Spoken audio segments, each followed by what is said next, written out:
Hello दोस्तों, स्वागत है आपका आज के इस नए वीडियो में। आज के इस वीडियो में आप विभाज्यता के नियम को जानेंगे। ये विभाज्यता के नियम का पार्ट 2 है, क्योंकि विभाज्यता के नियम का एक और वीडियो मैं बना चुका हूं जिसमें आप 2, 3, 4, 6, 7, 8 और 9 से विभक्त होने का नियम को जानेंगे। तो यदि आपने उस वीडियो को नहीं देखा है तो मेरे डिस्क्रिप्शन में उस वीडियो का भी लिंक आपको मिल जाएगा, आप देख सकते हैं। दोस्तों, पहला है 5 से विभक्त होने का नियम। तो यदि दी गई संख्या के इकाई के स्थान पर यदि शून्य या 5 रहे तो वह संख्या भी 5 से पूर्णतः विभक्त हो जाएगी। मतलब देखिए, एग्जाम्पल आप एक नंबर का एग्जाम्पल देख सकते हैं।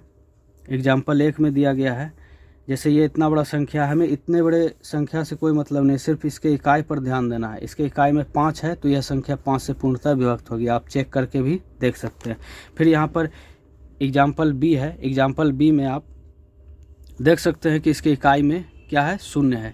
तो शून्य है तो यह संख्या भी 5 से पूर्णतः विभक्त हो जाएगी, क्योंकि बोला ही गया है जिस संख्या के इकाई में शून्य या 5 में से कुछ भी रहे तो वह संख्या 5 से पूर्णतः विभक्त हो जाती है।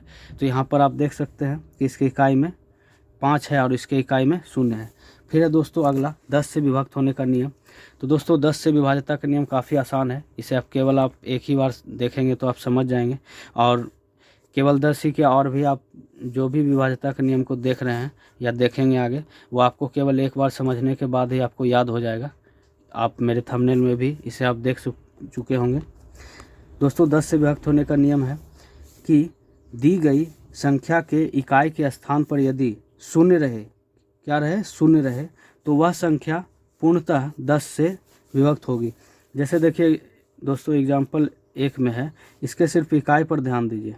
तो इसके इकाई पर शून्य है तो यह संख्या 10 से पूर्णतः विभक्त हो जाएगी। फिर एग्जाम्पल नंबर बी है, तो इसमें दिया गया है इसके इकाई पर क्या है, शून्य है, तो यह संख्या भी 10 से पूर्णतः विभक्त हो जाएगी। सिर्फ देखते के साथ ही आप बता सकते हैं कि यह संख्या 10 से विभक्त हो जाएगी। फिर अगला, तो अब हम लोग 11 से विभक्त होने के नियम को जानेंगे।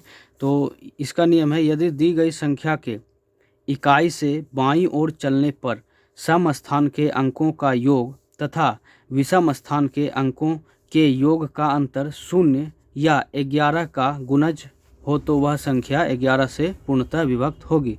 जैसे एग्जाम्पल नंबर ए में जो आप देखते हैं, ये संख्या एक दे दिया गया है। इसे हम चेक करना है हमें कि ये 11 से पूर्णतः विभक्त है या नहीं।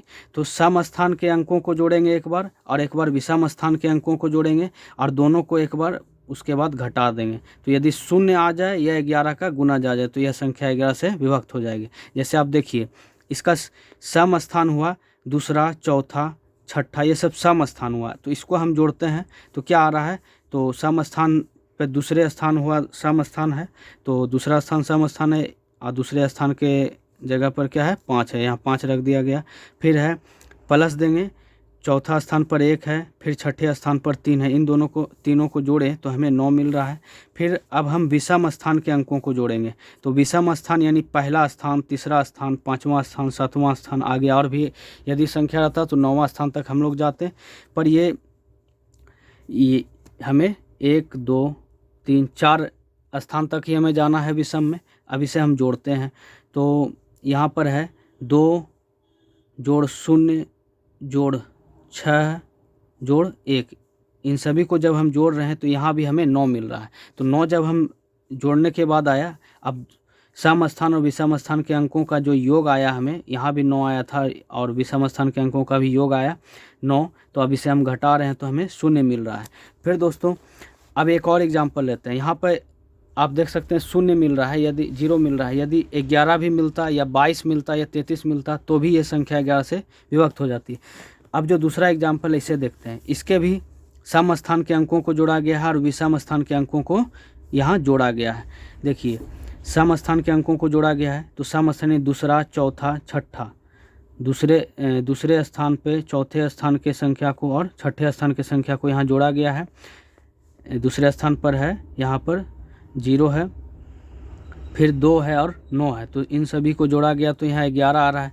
फिर जब विषम स्थान के अंकों को जोड़ा जा रहा है, यानी पहला स्थान, तीसरा स्थान, 5वां स्थान को जोड़ा जा रहा है के स्थान के अंकों को, तो यहाँ 9 जोड़ 8 जोड़ 5, इन सभी को जोड़ा गया तो यहाँ 22 मिल रहा है। अभी इन दोनों को घटाएंगे यहाँ पर हम लोग, तो 22 में से जब 11 घटाएं तो हमें 11 मिल रहा है। यानी 11 क्या है, 11 का गुणज है, तो यह संख्या 11 से पूर्णतः विभक्त है। यदि 11 नहीं आकर यहाँ पर यदि 22 भी आता या 33 भी आता, कहने का मतलब 11 से कटने लायक संख्या भी आ जाता, इन दोनों का अंतर, तो भी यह संख्या 11 से पूर्णतः विभक्त है।